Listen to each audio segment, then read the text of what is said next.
12월 7일 화요일입니다. 오늘 본문은 사사기 19장 1절부터 10절입니다. 오늘 이 본문이 기록될 당시에, 즉 사사시대에 영적 상황은 매우 암울한 상황이었습니다. 그래서 사사기 저자는 이렇게 암울한 상황이 오게 된 이유를 왕이 없었기 때문이다, 이렇게 오늘 본문 서두에 언급을 하고 본문을 시작하고 있습니다. 오늘 본문의 내용은 한 사건을 지금 설명을 하는 내용인데, 각자 자기 뜻대로 살던 시대, 그러니까는 영적으로 암울한 시대, 이 사사시대, 이때 일어난 가장 비극적인 사건, 그 사건 하나를 소개하고 있는 것입니다. 무법천지, 무질서가 만연한 세상, 그 속에서 일어난 비극적 상황, 이거를 지금 이 본문에 기록하고 있습니다. 오늘부터 며칠 동안 이 사건 이야기가 진행될 것입니다. 왜 이 내용을 기록했을까요? 바로 이 시대가 이렇게 혼잡스러웠다, 이렇게 혼란했다, 이렇게 암울했다, 그걸 알리기 위해서 기록한 것입니다. 왜 이걸 알리려고 했느냐? 그 당시의 상황이 이렇게 암울하게 암흑시대와 같은 상황이 된 것은 바로 왕이 없었기 때문이라는 것을 강조하기 위한 것입니다. 왕이 누굽니까? 바로 하나님이십니다. 주님이 왕이십니다. 주님을 왕으로 모시고 그 왕의 다스림과 통치를 받지 않고 자기 소견대로, 자기 뜻대로, 마음대로 행하게 되면 이런 암울하고 비참한 일들이 생긴다는 것을 우리들에게 깨우치는 것입니다.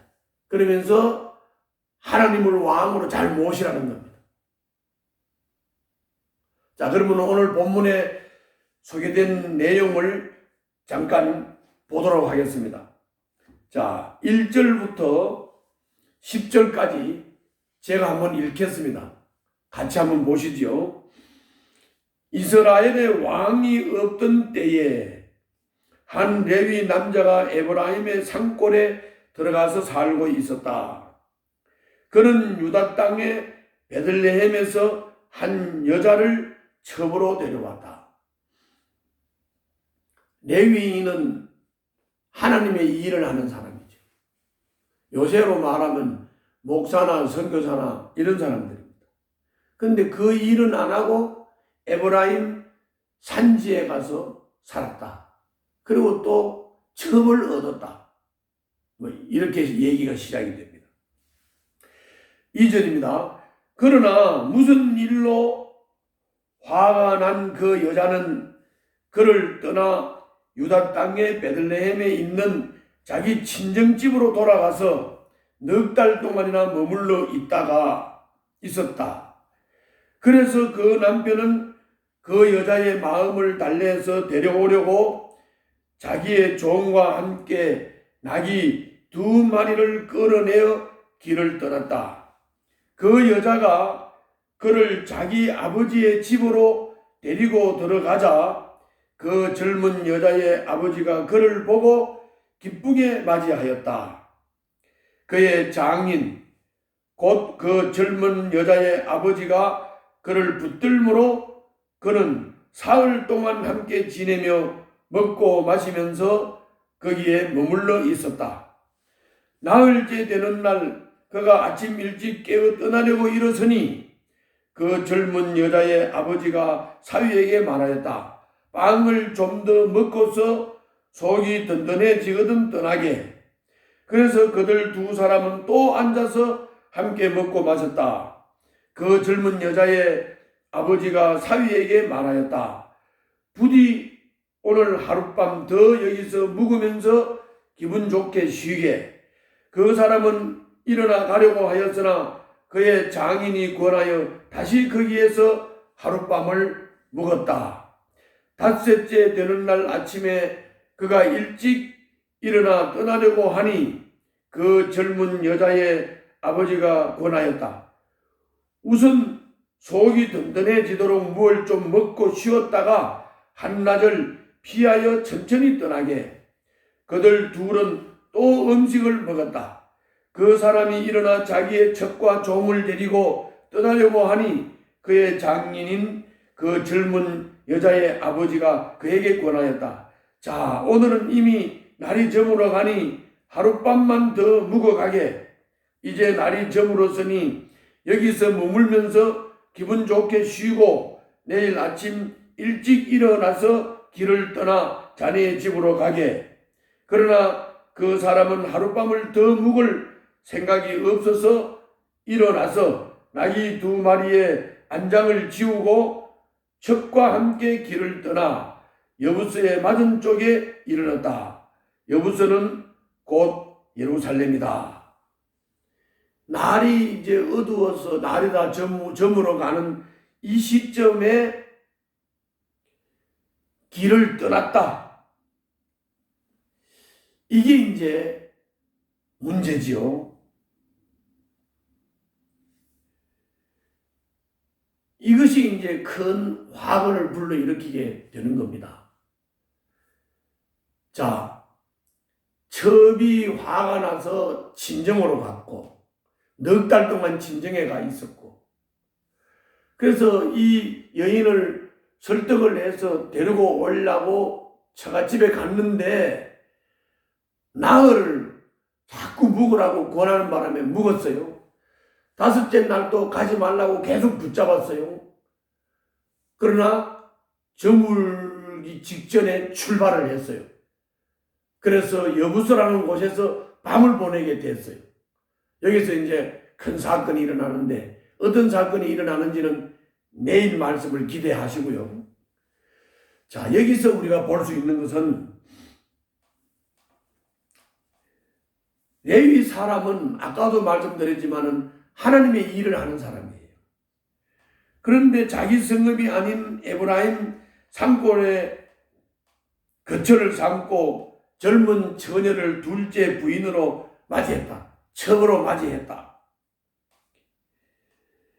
이스라엘 백성이 자기 방식대로, 자기 뜻대로, 자기 생각대로 주님을 섬기고 삶을 살았기 때문에 레위 사람들도 자기 뜻에 좋은 대로 각자 도생하면서 살았던 것입니다. 그러니까 이렇게 난잡해질 수밖에 없는 거예요.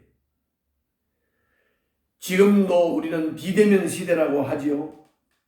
이런 비대면 시대에 비대면을 핑계대면서 자기 신앙이 사적 영역에만 머물고 자기 생각대로 자기 뜻대로 행하면 안 됩니다.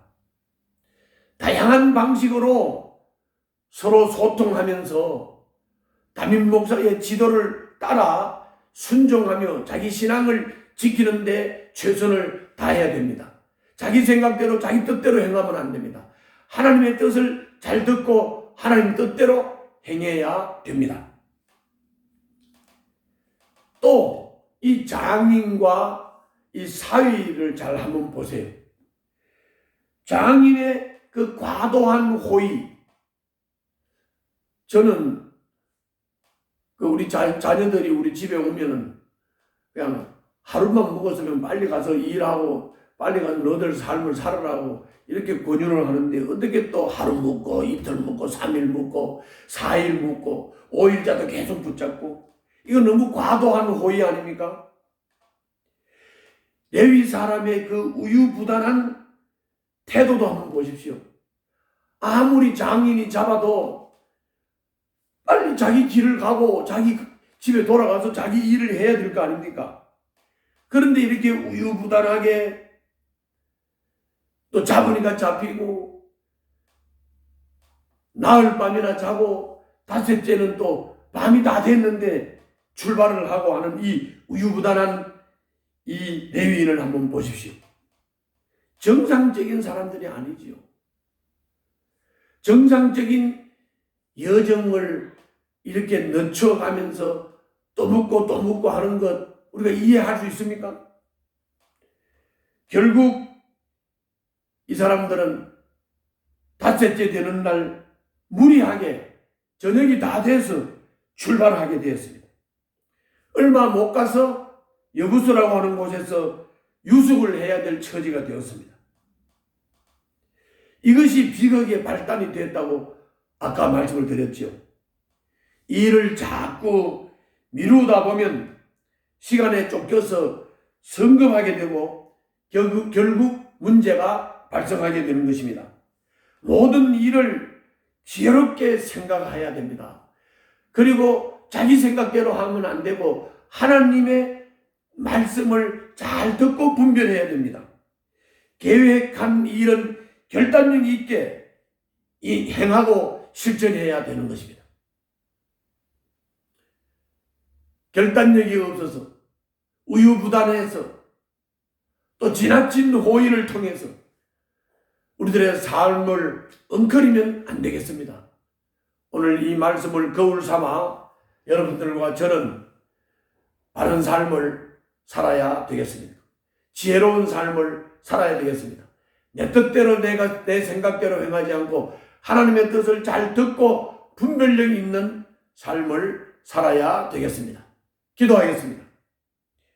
복잡하고 바쁜 일상이지만 늘 주님이 주신 본분을 잊지 않고 살게 하여 주시고 우유부단하지 않게 그리고 할 일을 결단력 있게 할 수 있는 그런 삶의 자세를 주시옵소서.